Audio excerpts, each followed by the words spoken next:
আসসালামু আলাইকুম রহমতুল্লাহ। আশা করছি প্রত্যেকে ভালো এবং সুস্থ আছেন।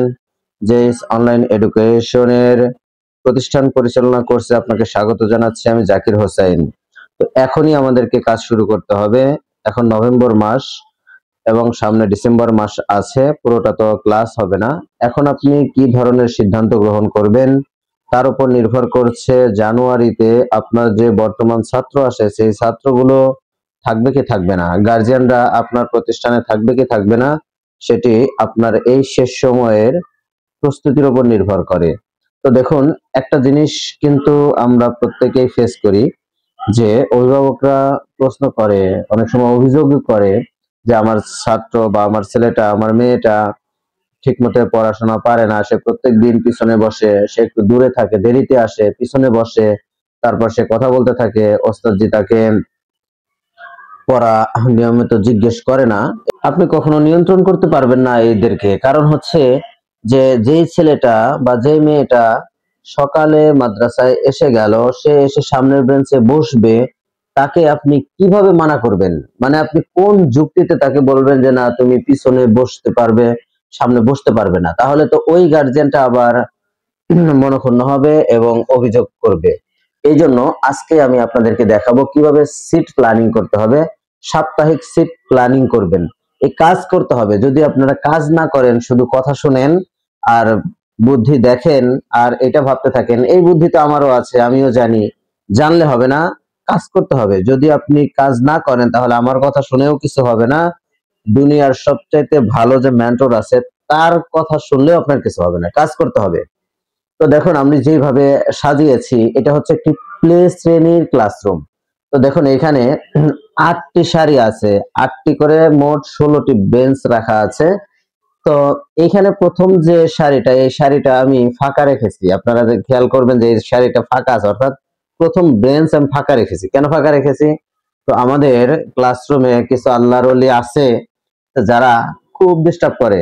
এরা আসলেই কোনোভাবেই কথা শুনে না।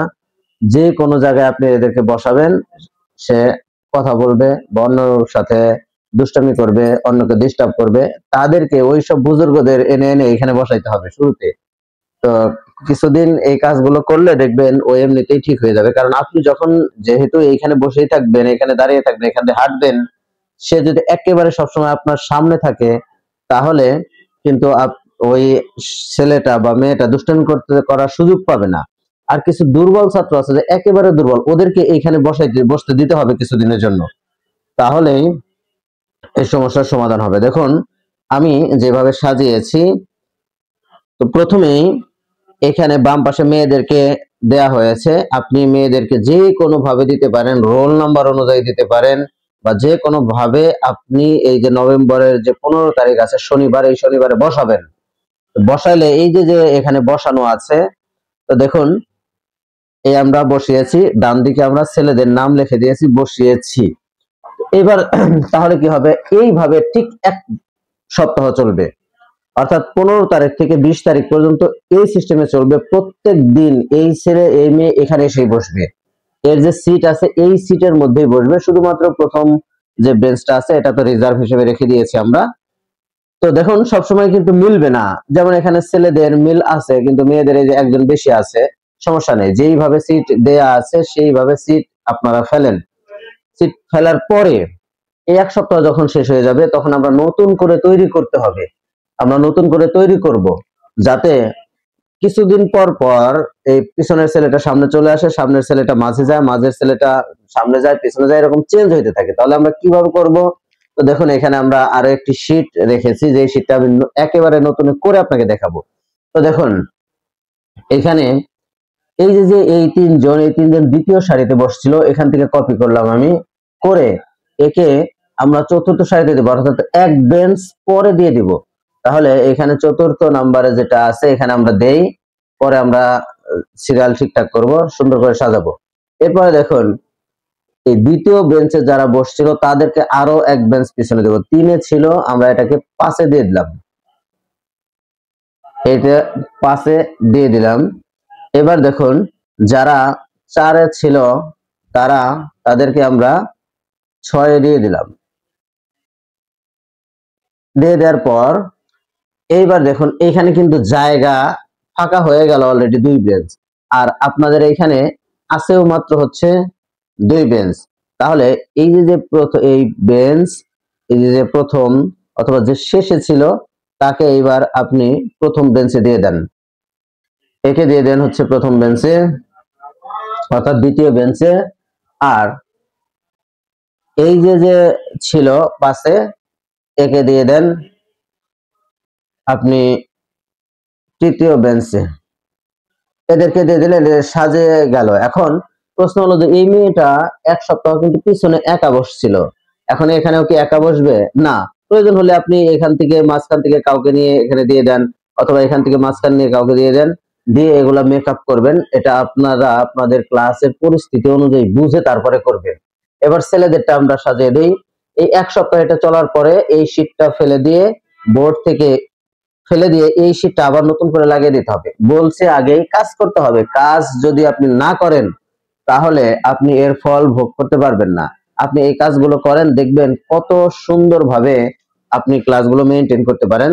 দেখবেন প্রত্যেক সপ্তাহ গেলে তার জায়গা চেঞ্জ হয়ে যাবে, এবং প্রত্যেক মাসে তাদের জায়গাগুলো চেঞ্জ হয়ে যাবে, এলোমেলো হয়ে যাবে। পিছনের জন সামনে বসবে, সামনের জন পিছনে বসবে, কোনো এশকাল থাকবে না, কোনো রকম ঝামেলা হবে না। এখন এইটা আমরা ঠিক করে ফেলি। তো এখানে দেয়া আছে হচ্ছে 2 নাম্বার বেঞ্চে ছিল, এদেরকে 3-এ না দিয়ে 4-এ দিয়ে দেন। এরপর যারা 3-এ ছিল এদেরকে 5-এ দিয়ে দেন, এদেরকে আমরা 5-এ দিয়ে দিলাম। যারা 4-এ ছিল এদেরকে নিয়ে 6 নম্বরে দিয়ে দেন, এদেরকে 6 নম্বরে দিয়ে দেন। এবার দেখুন এখানে কিন্তু 2টা বেঞ্চ ফাঁকা হয়েছে, 2টা বেঞ্চ অলরেডি ফাঁকা হয়ে গেছে। তো এখানে আমরা খালি দেখে নিয়েছিলাম 4, এবার 5-এ যারা বসছে তাদেরকে এখান থেকে এনে এই 7 নম্বর বেঞ্চে দিয়ে দেন। এরপর 8 নম্বর বেঞ্চ এখানে আছে, যেহেতু লেখার কারণে চেঞ্জ হয়ে গেছে, এটা আমরা ঠিকঠাক করে দেবো। এবার দেখুন তাহলে বেঞ্চ কয়টা ফাঁকা হলো? বেঞ্চ 2টা অলরেডি ফাঁকা হলো, আর এখানে আছে হচ্ছে আরো 3টা, তার মানে আরো একটা চেঞ্জ করতে হবে। এই যে এই সাথে ছিল, এই যে সাথে ছিল, একে এবার আপনি উপরে তুলে দেন, এই 2 নম্বরে তুলে দেন, অথবা 8 নম্বরে নামিয়ে দেন, এক বেঞ্চ নিচে দিয়ে দেন, সমস্যা। এখন এগুলো টেনে দিলেই ঠিকঠাক হয়ে যাবে।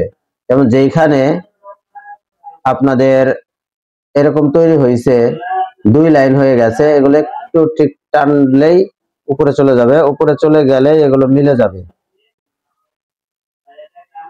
এইভাবে আপনারা শীট প্ল্যানিং করবেন। যদি করেন তাহলে, আমি আবারও বলছি, যদি করেন তাহলে এর সুফল আপনারা ভোগ করতে পারবেন। দেখবেন কত সহজেই আপনারা ক্লাসকে কন্ট্রোল করতে পারেন। এতে আরো একটি সুবিধা আছে, সুবিধা হলো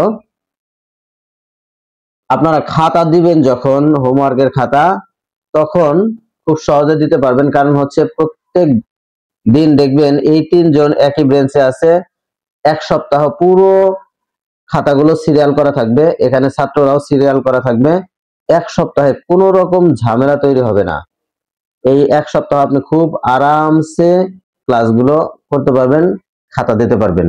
এইভাবে আপনারা যদি একটু বুদ্ধি করে, পরামর্শ করে আপনারা এই সাপ্তাহিক শীট প্ল্যান গুলো তৈরি করেন, সাপ্তাহিক শীট প্ল্যান গুলো ব্যবহার করেন, আর আপনারা এই ফাইলটি আমাদের যে গ্রুপ আছে সেই গ্রুপে পেয়ে যাবেন। আমাদের এই ভিডিও ডেসক্রিপশনে একটি গ্রুপের লিংক দেওয়া আছে, সেই গ্রুপে আপনারা অ্যাড হন।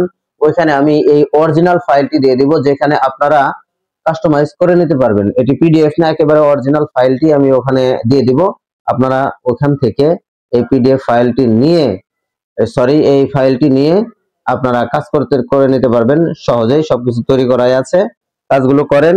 আমরা এই গ্রুপে 1 সপ্তাহ পরে এ সম্পর্কে কারগুজারি শুনতে চাবো, যে আপনারা কিভাবে করলেন, এবং সেই ছবিগুলো আমাদেরকে পাঠান, আর এর সুবিধা অসুবিধা বিষয়ে আপনি কিছু কথা বলেন। এটা আমরা 1 সপ্তাহ পরে অবশ্যই শুনতে চাবো আমাদের ওই গ্রুপে। সবাইকে ধন্যবাদ। আসসালামু আলাইকুম ওয়া রাহমাতুল্লাহ।